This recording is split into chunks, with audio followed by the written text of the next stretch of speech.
Começa mais uma edição do Igualdade no Ar. Nesse espaço, todos são iguais. Nosso tema de hoje é sobre esportes adaptados para as pessoas com deficiência.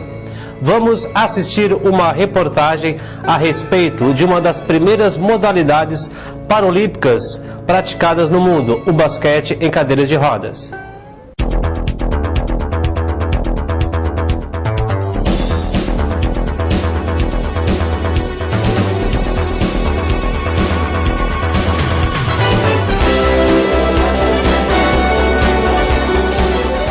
O basquete sobre cadeiras de rodas começou a ser praticado nos Estados Unidos em 1945.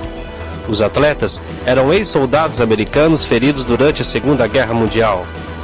Em Santa Catarina, a Organização para o Movimento e o Desporto Adaptado ONDA realiza a formação de pessoas com deficiência física na modalidade do basquete sobre rodas desde 2006. Acompanhe o trabalho de treinamento dos Tubarões de Floripa, nome da equipe orientada pelo professor de Educação Física, Tiago Batista. O que mais queremos é aproximar mais pessoas com deficiência do projeto. Hoje eu te diria que tranquilamente a gente tem capacidade para atender o dobro de pessoas que atendemos hoje. O que acontece? Às vezes as pessoas não têm conhecimento dessa atividade e percebemos que muitas vezes as que têm conhecimento acham que é muito bonito, é muito divertido, é bom para a saúde, mas não é para ela. Então desmistificar um pouco a questão do esporte para a pessoa com deficiência. Garanto que toda e qualquer pessoa com deficiência, independente da intensidade, uma deficiência mais ou menos severa, tem alguma modalidade esportiva que ela vai poder se enquadrar.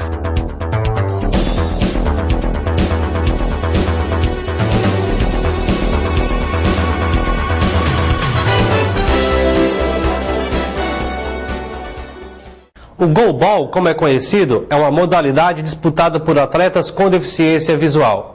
O programa Igualdade no Ar acompanhou os trabalhos de treinamento de goalball realizados no campus da Universidade Federal de Santa Catarina. Confira comigo a reportagem.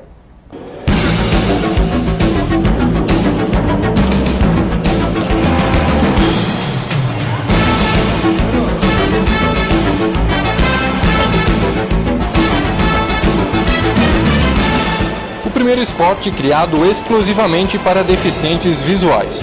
O goalball nasceu logo depois da Segunda Guerra Mundial com o objetivo de reabilitar os combatentes que perderam a visão. Os jogadores têm o tato e a audição como ferramenta essencial para o sucesso da equipe. O silêncio em quadra é fundamental. A bola, que pesa cerca de 1 kg, contém guizos para que os atletas identifiquem a bola. Ao todo, o time é composto por 6 atletas, 3 em quadra e outros 3 na reserva. A quadra tem 18 metros de comprimento e 9 de largura, semelhante à do voleibol. Ganhando cada vez mais espaço no cenário internacional, nos Jogos Paralímpicos de Londres, a seleção brasileira masculina de goalball ficou em segundo lugar e levou a medalha de prata. Muito mais que uma medalha, o time marcou a história como o primeiro pódio brasileiro na modalidade. Aqui em Florianópolis, a Universidade Federal de Santa Catarina treina equipes de goalball, no projeto Sábado no Campus. O coordenador do projeto, Luciano Lázares, explica que as equipes que participam de campeonatos e se classificam em até 3º lugar recebem uma bolsa atleta. Então já vai ajudá-los a poder pagar não só os seus materiais de esporte para o desenvolvimento da atividade, bem como poder fazer um trabalho melhor de nutrição, de controle emocional. Lázares destaca a importância das boas colocações das equipes.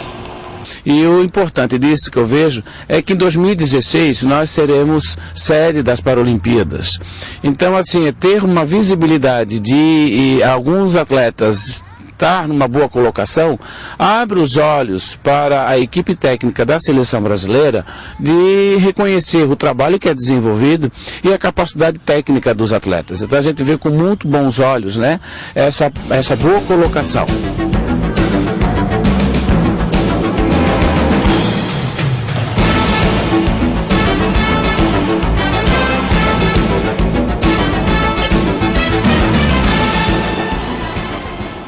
Depois do intervalo, acompanhe uma entrevista com o professor de Educação Física Luciano Lázaro Fernandes, que trata a respeito dos esportes adaptados como ferramenta de inclusão social do cidadão com deficiência.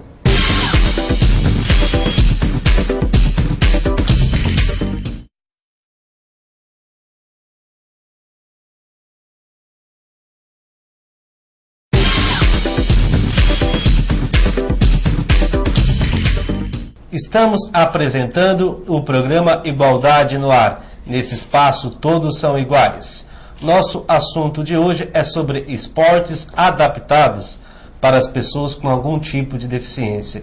E se tratando desse tema tão importante, já que tivemos aí uma boa colocação nos Jogos Paralímpicos lá em Londres, na Inglaterra, estamos recebendo aqui em nossos estúdios a presença do professor de Educação Física da Universidade Federal de Santa Catarina, o professor Luciano Lázares Fernandes, que vai tratar a respeito deste tema. Professor Luciano, muito obrigado pela sua presença aqui nos estúdios da TV Câmara.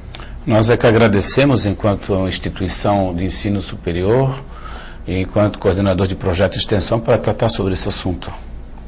Professor Luciano, a título de informação para as pessoas que estão em casa nos assistindo nesse momento, quando a gente se trata a respeito de esportes adaptados, qual é o conceito exato sobre esportes adaptados? Quais são as características que realmente possam ser diferenciadas dos esportes convencionais? Na realidade, a origem, a gente pode dizer assim, dos esportes adaptados, ela veio basicamente, ela tomou grande força após a Segunda Guerra Mundial, onde muitos soldados, muitos foram vitimados, né, lesionados, cegos, dessa grande questões de guerras. E alguns médicos, cirurgiões, eles optaram por fazer um tratamento de reabilitação a essas pessoas usando os esportes como um veículo para aumentar a sua autoestima, gerando com isso, né, dando, digamos assim, a grande origem dos esportes que seriam esportes chamados adaptados. Eles viriam basicamente de adaptações dos esportes convencionais. É muito difícil, de repente, você jogar um futebol de salão convencional, quando todos os atletas eles são cegos. Você tem que ter uma adaptação para isso. A quadra ela tem que ter uma banda lateral para a bola não sair constantemente. Ela tem que ter um guiso, onde os atletas eles possam escutar o barulho da bola e através dela se locomover e se orientar. Teríamos os chamadores, que é onde eles vão se orientar na quadra.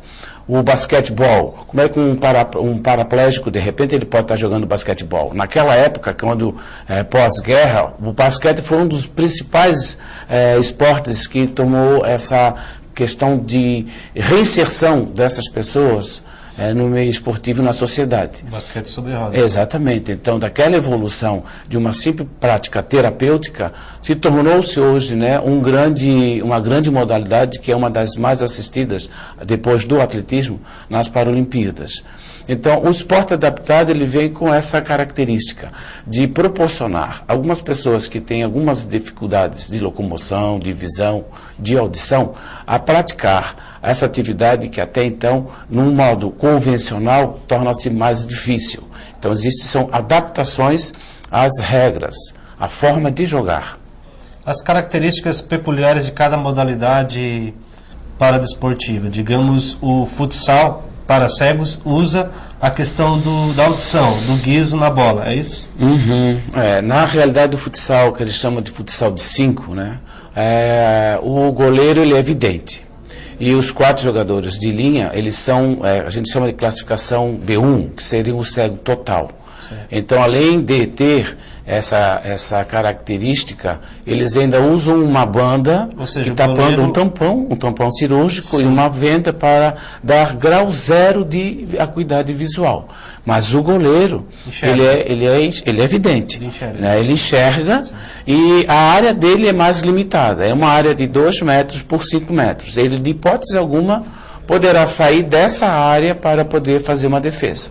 Correto. Mas o jogador pode fazer o arremesso, pode fazer o chute dentro dessa área. E no atletismo, em relação à pessoa cega, ela também tem um guia que acompanha ela durante o trajeto, é isso? No atletismo, também no esporte para deficiente visual, nós temos 3 classificações, né? Que seria B1, B2 e B3. O B1, geralmente ele corre com o guia, ele tem que correr com o guia. E nessa é uma diferença específica do atletismo convencional, que cada atleta corre em uma raia. Nessa com guia, os dois atletas correm em 2 raias, sendo que o guia, de hipótese alguma, ele tem uma influência de puxar o atleta, ele apenas vai orientá-lo nessa condução dessa linha. Então, o diferencial é a presença do guia. Professor, além dessas modalidades que a gente também pode encontrar nos esportes convencionais, existem modalidades específicas dos esportes adaptados. Dentre elas, a gente pode destacar o goalball para cegos. Como que funciona na prática o goalball para as pessoas cegas? Então, se você perceber, o goalball ele é jogado numa quadra de voleibol com uma dimensão de 9 metros de largura por 18 metros de comprimento. E ele é jogado com a mão. O goleiro ele defende com o corpo inteiro. Essa bola, ela tem o jogo ela tem uma característica diferente. Ela tem que ser rolada com as mãos. Rolada por justamente os jogadores, eles identificaram onde é que está o barulho. Porque dentro dela tem uma bola com guiso, né? Ela tem uns guizos, onde ele se orienta. Então, apesar de a literatura informar que esse esporte, ele não é uma adaptação de nenhum esporte convencional, eu tenho a impressão que ele pode ser justamente vindo do handebol. Professor, nós vamos agora para um rápido intervalo e depois voltamos para dar continuidade a esse tema tão importante que é tratar a respeito dos esportes adaptados.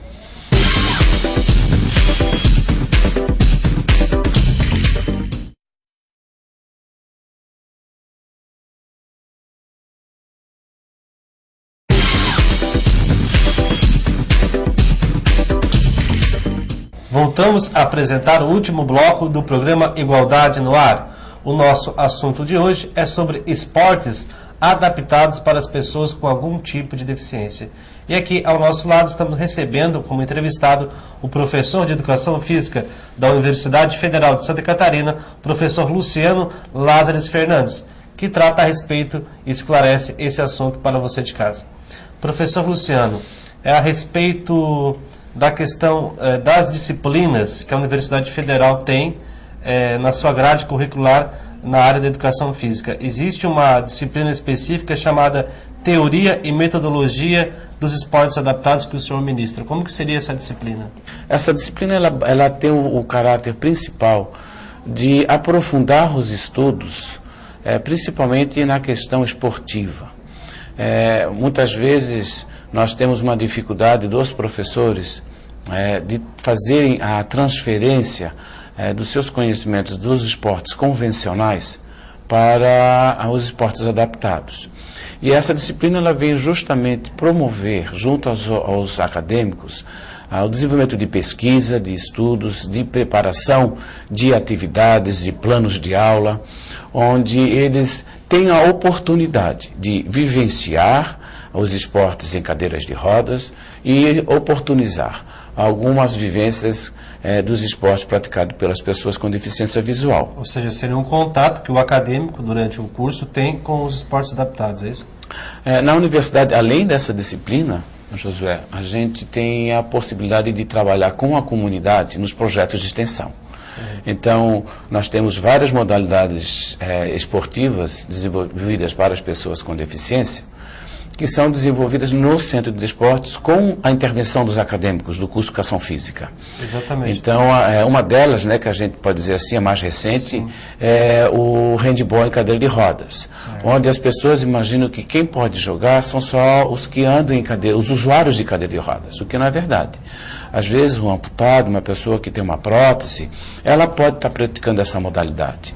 Então, o objetivo da disciplina, Teoria e Metodologia dos Esportes Adaptados, é também fazer com que esses acadêmicos, eles possam vivenciar esses projetos de extensão. Um desses projetos que já tem alcançado grandes objetivos, que a gente tem acompanhado, é o projeto Sábado no Campus. O senhor poderia nos relatar um pouco a respeito desse projeto, qual é a atuação dele, quais são os objetivos? O projeto Sábado no Campus de Esportes Adaptados, ele tem tem 2 grandes objetivos. O primeiro é oportunizar a nossa comunidade acadêmica, não só do curso de Educação Física, mas a vivenciar e praticar atividades junto com as pessoas com deficiência, vislumbrando ali novas possibilidades, descobrindo novos conhecimentos, quebrando preconceitos, gerando produção e disseminando esses novos conhecimentos. E o outro grande objetivo seria oportunizar essas pessoas que muitas vezes têm dificuldade de desenvolver, de praticar um esporte, de estar se envolvendo nela por conta de ter dificuldade de implementos, de materiais específicos e de um espaço adequado para essas práticas. Em termos de revelações, de atletas que foram convocados para participar de Paralimpíadas ou que foram convocados para participar de seleções para representar o nosso país. O senhor tem algum dado de atletas aqui de Florianópolis? Olha, nós temos assim, do nosso projeto, basicamente, nós tivemos a participação nas últimas Paralimpíadas de Pequim, do Paulo, na modalidade de goalball. Certo. Nós temos assim outros colegas do estado, ou que treinam em nosso estado, que foram representar nosso país, né, nas competições, nessas últimas Paralimpíadas de Londres. Qual é a leitura que o senhor faz a respeito da participação do Brasil, né, ficando entre um dos melhores colocados no quadro de medalhas nesse ano de 2012 nas Olimpíadas de Londres, lá na Inglaterra? Eu acho que está havendo assim uma disseminação do esporte em todas as esferas no Brasil. E isso ele veio através do Comitê Paralímpico Brasileiro, incentivando, formando a Câmara Paralímpica, onde está instrumentalizando, fomentando o esporte paralímpico no Brasil. Então essa evolução ela é gradativa e a gente espera que em 2016 a gente possa ter muito mais conquistas, como elas foram vitoriosas, ficamos na 7ª colocação, nós possamos atingir muito mais medalhas, mas muito mais do que isso. Fazer com que a sociedade encare as Paralimpíadas como um evento que possa quebrar preconceitos, possa trazer a essas pessoas mais felicidade, mais prazer, mais inserção na sociedade. Muito mais do que medalhas, é fazer com que a população encare eles de uma maneira diferente, com suas potencialidades e não mais com as suas limitações. Limitações todos temos, mas são pessoas especiais, que merecem respeito e qualidade no seu atendimento. Sim. Professor, em termos de desafios, ainda tem muito a ser feito a respeito dos esportes adaptados, ou seja, o governo poderia dar mais apoio, dar mais incentivo para que houvesse um maior reconhecimento por parte da população, da sociedade, em relação aos atletas que têm algum tipo de deficiência. A mídia também poderia ter uma participação, dando um espaço maior para esses tipos de atletas, na sua visão?